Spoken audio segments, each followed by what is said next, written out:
To the bishops of Hungary, you have most rightly decreed that special, joyful thanksgiving be offered to the eternal God of Hungary. For your nation, beyond all others, is bound to recall the great abundance of benefits which it has received from God, the most provident establisher and preserver of kingdoms, throughout many centuries and in troublesome trials. The birthday of your country, as it most happily returns, is a very suitable time for recollecting and celebrating these blessings. For you are now marking the 1000th year since your ancestors established their homes and residences in those lands, and the history of Hungary began. We are in no doubt that the observances planned will have an outcome worthy of the occasion and be productive of the most noble advantages. For there can be no citizen with pure love whom the glories of the country in which he has a share do not affect, and to whom the ancient glories of the past, publicly remembered, affects him with a keen desire to imitate them. To all of this will be added the unanimous approval of so many civilized nations who, as they share rejoicing in friendship, will surely congratulate a kingdom founded on appropriate laws and institutions, preserved by its civil prudence and valor in war, and brought by many deeds of excellence to its present longevity and growth. Your prosperity affects us in the most delightful possible way, and we desire nothing more than to be present with you among your people, venerable brothers, and to dwell there in mind and spirit. This our wish is prompted chiefly by our special attraction towards and loving care for Catholic Hungary, and by their devoted feelings towards this apostolic see and ourselves. Among other indications of devotions in recent years, Rome has seen Hungarians in great numbers come, under your leadership, to venerate the tombs of the princes of the apostles. They have presented beautiful testimonies of faith, obedience, and love in the name of all their fellow countrymen. They won our benevolence and an exhortatory address to strengthen their spirits in the duties of their holy profession. Indeed, we had purposely manifested this benevolence of ours to the entire nation in our first and second letters to you. Now, however, recollecting the modesty and favor with which the clergy and all good men received our instructions, once again may this letter convey our love, and may it both increase the joy of the secular celebration and redouble its fruits.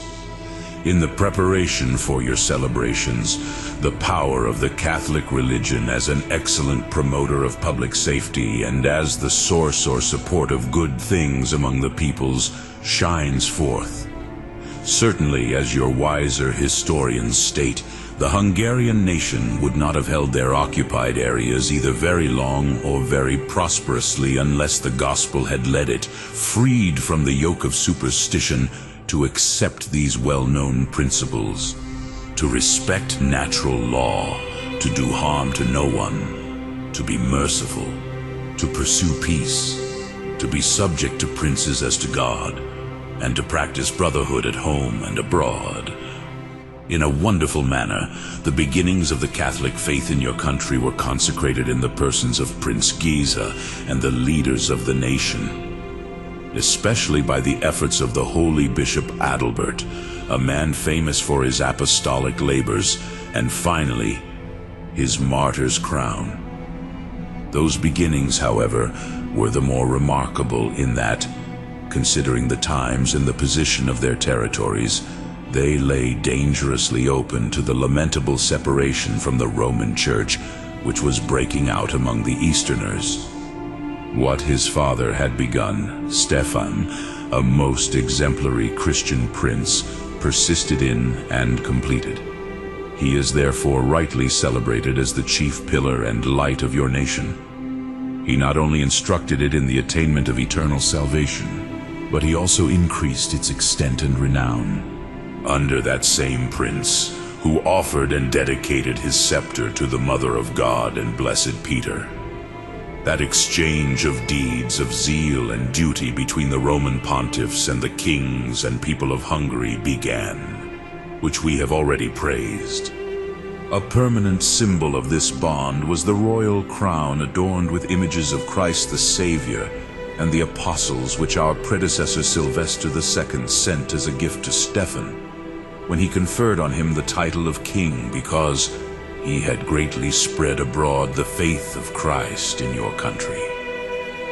That famous incident establishes the constancy of the Hungarians in their obedience to Peter. For this crown has borne the brunt of the shifting and dangerous squalls of critical times unscathed, still radiant with its ancient honor. Consequently, it has always been regarded as the great glory and defense of the kingdom, and therefore protected religiously. Thus it came about that Hungary, as it grew in resources, entered on the same paths as the peoples of youthful Christian Europe were traveling. Because of the outstanding character of the race, it attained virtue and humanity more rapidly. For this reason, many men came forth who brought true fame to their country and themselves by holiness of life, teaching, literature, arts, and the fulfilling of their duties. We have heard that a project has been undertaken which we fully approve for the current celebration. It is planned to publish the ancient forgotten evidence of services conferred by religion. Furthermore, the letters, both those from you and those in our apostolic records, bear concordant witness to the fact that religion has benefited mankind. It is of great importance to reflect upon this, especially at the present time. Consider what functions the Church fulfilled for your ancestors in establishing and administrating public law. Certainly its wisdom, order, and fairness permeated everywhere at the request of all classes. Moreover, the Roman pontiffs have shown themselves guardians and defenders of civil liberty whenever it was placed in critical danger, either when requested to or of their own accord. Your people have also never ceased to fight for this liberty. This has happened many times in the past, especially when the attacks of the bitter enemies of the Holy Faith had to be beaten back. When the Turks invaded, everyone without exception agrees that the terrible defeat, which was threatening most of the Western peoples, was averted by the unconquerable courage of the Hungarians. Nevertheless, our predecessors contributed greatly to the success of the events by supplying money, sending reinforcements, arranging treaties of alliance, and by effective prayer for heavenly support. Innocent XI in particular gave aid in this struggle. His name is famous in connection with two extraordinary deeds: the liberation of Vienna from enemy siege and the great deliverance of Buda, your chief city, after long oppression. Likewise, Gregory XIII performed an undying service for your nation when your religion was dangerously afflicted by the influence of revolutionary movements, which spread from neighboring peoples. He undertook for Hungary the sound measure which he had already carried through for other countries. We refer, of course, to the college which he established for you in Rome, which he then combined with the German college, in which chosen students would be thoroughly educated in the learning and virtues worthy of the priesthood. Then, afterwards, they would work with greater effect in your churches. And this indeed was the richly productive result, since many who were educated there also held episcopal rank and brought equal glory to church and state. These and similar benefits from the continuous favor of the church are not so much recalled in history books as they are deeply etched on the minds of your citizens. A witness whose credibility is equal to all the rest is the famous John Hunyadi in the 15th century, whose strategy and bravery Hungary will always remember and praise. He declared in a welcome and eloquent manner, "This country would never have stood fast on its resources, I think, if it had not stood fast in its faith." And while the same man was governor of the kingdom, all classes in a common letter to Nicholas V professed, "Whatever our condition is, it is especially due to the support of your apostolic favor, that we hold our own. Far from reducing the importance of these testimonies, succeeding ages have clearly added substantially to them as their benefits increased. The Hungarians have always striven to keep their kingdom bound as closely as possible to the Apostolic See as its very own and most devoted possession. The Register of Public Proceedings records many proofs of this, whether in the form of letters written by kings and nobles to the Roman pontiffs, or in the form of examples of heroic and energetic virtue which assisted the Church to protect its rights or to avenge its loss of rights on its enemies. This was even before the struggle began against the invading forces of the Muslims. The relationship of mutual service between King Louis the Great and Innocent VI and Urban V indicate this. And when Paul II urgently requested that the Catholic cause should be given strong help against the attack of the Hussites in Bohemia, King Matthias replied, "I have dedicated myself and my kingdom entirely to the Holy Roman Church and to your beatitude. The Vicar of God on earth, nay, God himself cannot command any deed so difficult for me, or any so dangerous, that I should not think it dutiful and salutary to undertake, that I should not fearlessly attempt, especially when it is a case of strengthening the Catholic faith and crushing the perfidy of the impious. Whatever enemies of religion it is necessary to meet in battle, behold, Matthias together with Hungary remain devoted to the Apostolic See and to your beatitude, and will remain so forever." And the event did not fall short of the words of the king, nor of the Pope's expectation. And it remains an evidence of great importance for later times. Moreover, the cooperation of nation and church is shown by those commendations, neither few nor faint, with which this Apostolic See has honored your people, and likewise by the extraordinary titles of honor and privileges which it has given to your kings. We desire, however, and it is completely suited to the present celebration, to produce a glorious page from the long official document in which Clement XIII, in accordance with his power, confirmed to Maria Theresa, Queen of Hungary, and to her successors in the same kingdom, the title of Apostolic King. That title was to supersede previous privilege and custom. So as their fathers and grandfathers have already done, let the grandchildren themselves rejoice in this papal proclamation. The flourishing Kingdom of Hungary has been accurately considered the best fitted of all for extending the boundaries of Christian authority and glory, both by reason of the bravery of a most intrepid nation and the nature of its territories.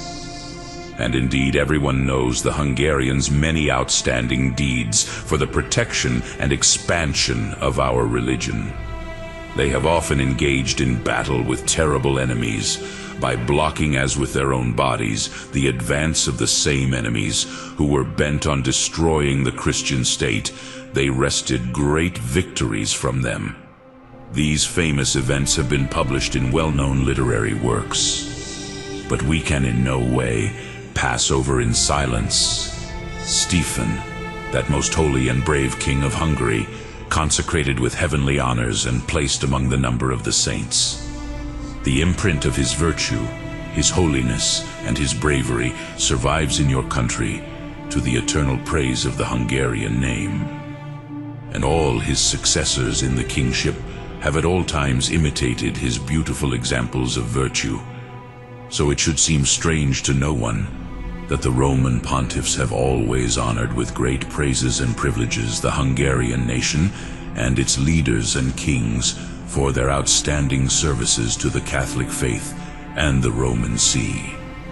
The principal mark of honor, of course, is the right to have the cross carried in front of the kings in public procession as the most shining symbol of the apostolate.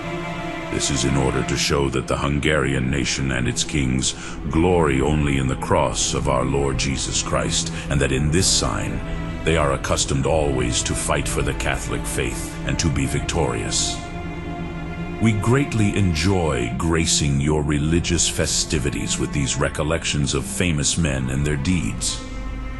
But this event itself prompts some additional action which will bring with it real improvement for the common good.